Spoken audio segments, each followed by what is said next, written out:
নমস্কার বন্ধুরা, অন্নপূর্ণা ভান্ডার প্রকল্প নিয়ে আবার বড় আপডেট কিন্তু সামনে এসছে। অনেক আবেদনকারী যারা অন্নপূর্ণা ভান্ডারে আবেদন করেছেন, যাদের অ্যাপ্লিকেশন অ্যাপ্রুভ রয়েছে, তারা কবে থেকে টাকা পাবেন এই অন্নপূর্ণা ভান্ডারে। আর যাদের আবেদন এখনও পেন্ডিং অথবা আন্ডার প্রসেস, আন্ডার ইনকোয়ারি দেখাচ্ছে, তারা কবে থেকে টাকা পাবে, তাদের কি অভাবে, এই নিয়ে নতুন কি আপডেট এসছে আজকের ভিডিওতে আমি সম্পূর্ণ প্রসেস দেখাবো স্টেপ বাই স্টেপ। তাই ভিডিওটি আপনারা শুরু থেকে শেষ পর্যন্ত অবশ্যই দেখবেন। তো দেখুন এই সংক্রান্ত আপডেটে কি বলা হয়েছে। প্রথমেই বলি, যেসব আবেদন ইতিমধ্যে কিন্তু অ্যাপ্রুভ হয়েছে তাদের ক্ষেত্রে টাকা পাঠানোর প্রক্রিয়া কিন্তু ধাপে ধাপে শুরু হতে পারে বলে বিভিন্ন সূত্রে কিন্তু জানা যাচ্ছে।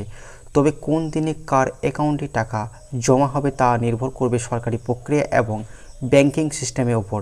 তাই সবার অ্যাকাউন্টে একই দিনে টাকা পৌঁছাবে এমনটি ধরে নেওয়া ঠিক হবে না। তো বুঝতেই পারছেন, একই দিনে কিন্তু সবার অ্যাকাউন্টে যে টাকা চলে আসবে 3000 টাকা, সেটা কিন্তু নয়, ধাপে ধাপে কিন্তু টাকা দেওয়া হবে।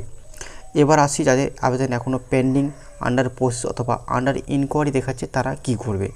দেখুন, এই স্ট্যাটাস দেখালে দুশ্চিন্তা কোনো কারণ নেই আপনাদের। এর অর্থ হলো আপনার আবেদন এখন যাচাই প্রক্রিয়ার মাধ্যমে রয়েছে, মানে সেটা সরকারি যাচাই করছে। অনেক ক্ষেত্রে আবেদনকারীদের তথ্য, নথি অথবা ব্যাংকের তথ্য পুনরায় ওনারা মিলিয়ে দেখা হচ্ছে। প্রয়োজনে সরকারি কর্মীরা ফোনে যোগাযোগ করতে পারে আপনাকে, অথবা বাড়িতে গিয়ে কিন্তু তথ্য যাচাই করতে পারে। তো বুঝতে পারছেন, আপনাদের যে ডকুমেন্টগুলো আপনারা দিয়েছেন বা ফর্মগুলো যেগুলো দিয়েছেন, সেগুলো কিন্তু যাচাই প্রক্রিয়ার মাধ্যমে কিন্তু রয়েছে, অথবা হতে পারে আপনার বাড়িতে সার্ভে আসতে পারে, অথবা ফোন কল মাধ্যমে কিন্তু জানতে পারে কোনো ডিটেলস বা তথ্য। তারপরে দেখুন আরও কী বলা হয়েছে, সবচেয়ে গুরুত্বপূর্ণ বিষয় হলো শুধু অ্যাপ্রুভ না হওয়ার কারণে আবেদন বাতিল হয়ে গেছে এমনটা ধরে নেওয়া ঠিক নয়। ঠিক আছে, যদি আপনার সমস্ত তথ্য সঠিক থাকে এবং আপনি প্রকল্পের যোগ্য হন, তাহলে যাচাই শেষ হওয়ার পরেও আপনি আবেদন অনুমোদিত হতে পারে। ঠিক আছে, তো বিষয়টা আপনারা বুঝতেই পারছেন। যদি আপনার আবেদন অ্যাপ্রুভ যদি না হয় এখন, এবং আপনি যদি একজন যোগ্য মহিলা হয়ে থাকেন, তাহলে কিন্তু আপনি 100% টাকা পাবেন। তবে হতে পারে একটু সময় লাগবে, কিন্তু কোনো যোগ্য মহিলা মা বোনেরা কিন্তু কেউ বাদ যাবে না। হতে পারে আপনাদের কয়েকদিন সময় লাগতে পারে এই বিষয়টা নিয়ে। ঠিক আছে, তারপরে দেখুন, এছাড়াও আমাদের প্রশাসনের লক্ষ্য হলো যত দ্রুত সম্ভব আটকে থাকা আবেদনগুলি যাচাই সম্পূর্ণ করা।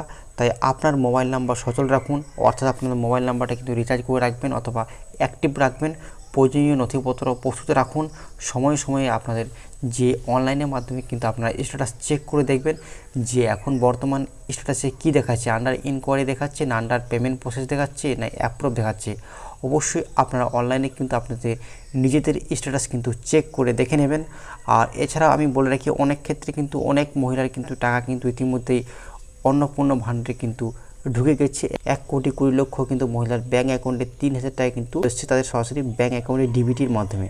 তো আপনারা অবশ্যই চেক করবেন যে আপনাদের ডিবিটির লিঙ্ক রয়েছে কি নেই, এছাড়াও আপনাদের ব্যাঙ্কিং সিস্টেম ঠিক আছে কি নেই, সমস্ত কিছু চেক করে রাখবেন যাদের টাকা এখনও ঢোকেনি।